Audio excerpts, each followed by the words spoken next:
Okay, good morning, everybody. What I wanted to do was take a little time to give you a sense of how I set exams, the structure of the exam, the type of questions I will ask, and then for you to be able to review this so that we can chat in class before that exam comes around. So it gives you an opportunity to begin to prepare material, think about how you want to prepare your material, but also it'll give you an opportunity to ask me some questions in class.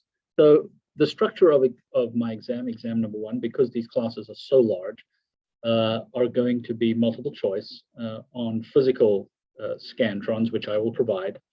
So just bring a pencil for that, please, and you'll need a calculator for the exam.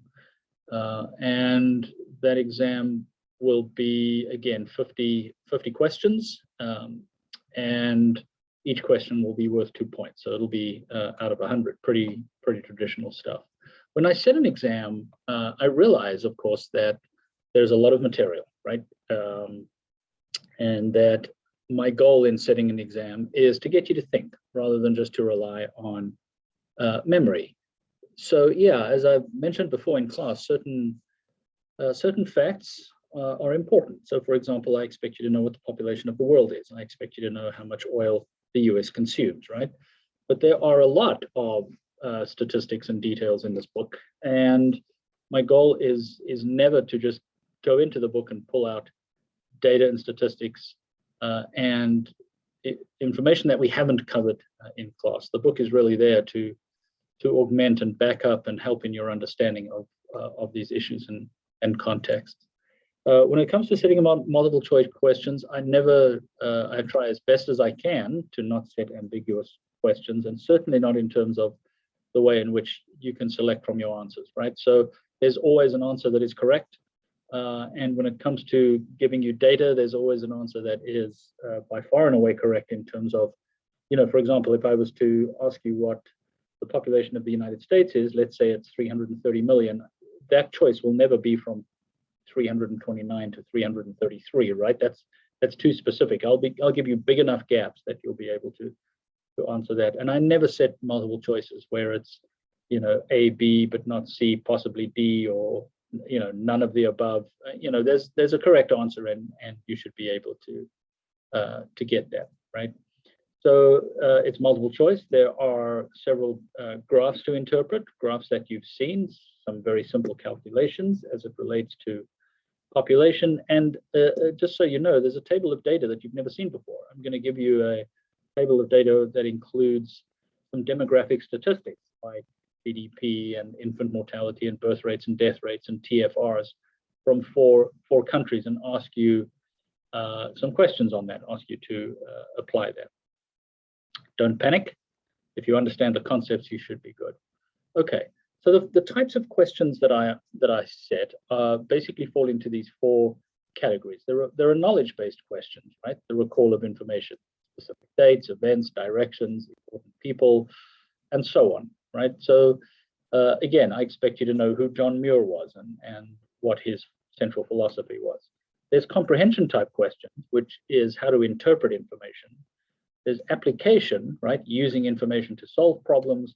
And then there's analytical type questions, right? Breaking down material into its constituent parts. Those are the four different approaches that I try and weave throughout an exam. And let me just give you an example of each, right? So this is a knowledge-based question. It would read something like, about what % of the world lives in acute poverty? Now, don't panic if you don't know the answer to this, because we didn't specifically talk about this, but this is just for illustrative purposes, right? So it would be 0.2%, 2%, 20%, 55, 70%. So there is where you can see quite a large range between the potential answers, right? And so if we had talked about this, and I would have mentioned that 20% of the world's population live in acute poverty, knowledge-based question. Okay, then there's comprehension type questions, right? Here's a comprehension type question.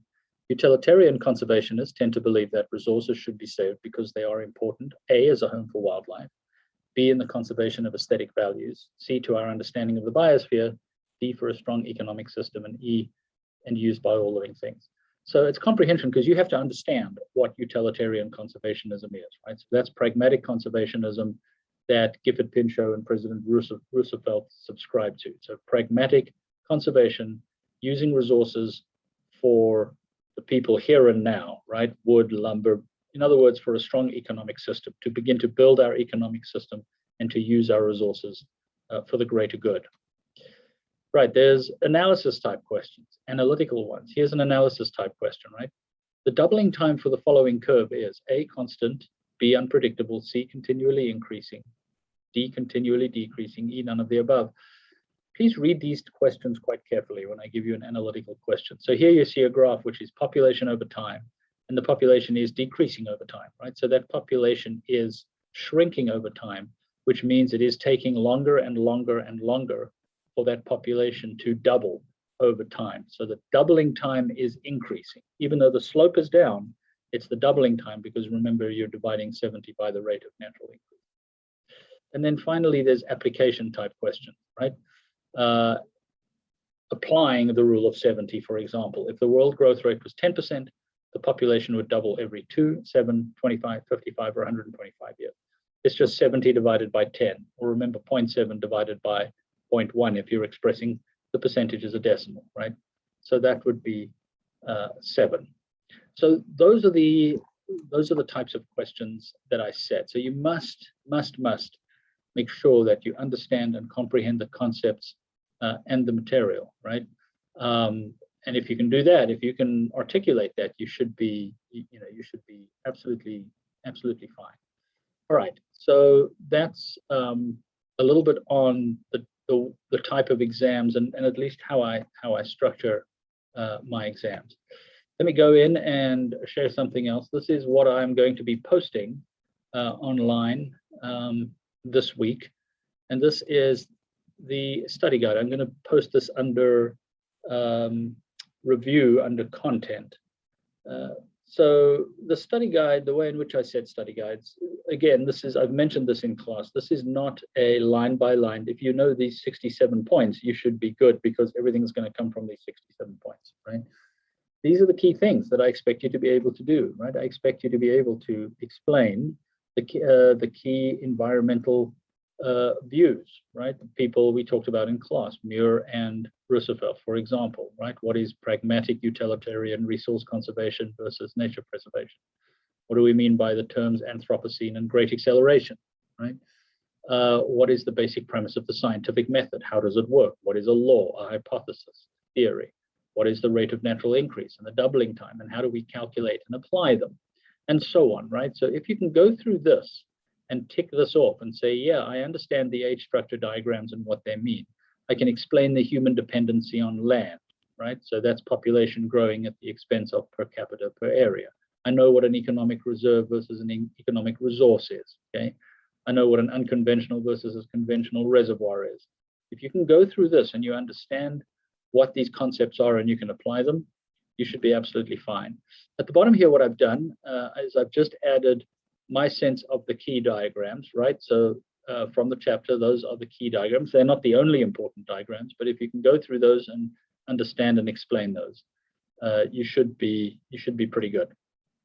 Okay, so that's the exam. Again, things get pretty busy as we move towards that exam. So please do take advantage of office hours. And if my office hours don't work for you, then please, everyone, email me and we can set up a time to talk. I can't emphasize that enough, right? I know that sometimes it can be intimidating walking into a faculty's office. Please don't feel like that, right? We're here to test you, to push you. We're here to help you, right? And I'm willing to spend as much time as it takes to go through that. Please don't come in and say, okay, here's the study guide. Please explain each one of these bullet points. That's not going to work, right? I need you to do the work and to come in and say, hey, I do not understand the fundamental difference between a conventional versus an unconventional reservoir. Can you explain that? I'd be happy to, right? Also, don't do what I got last semester, which is an email from a student saying, hey, Dr. Slattery, I have 23 questions relating to exam. Here we go, right? That I can't do. Go through numerous emails with that level of detail. So if you've got some specific questions through email, great. Otherwise, I'd be happy to set up either a Zoom session, we can do that, or preferably in person, but I'm comfortable with either, right? So good luck, prepare well.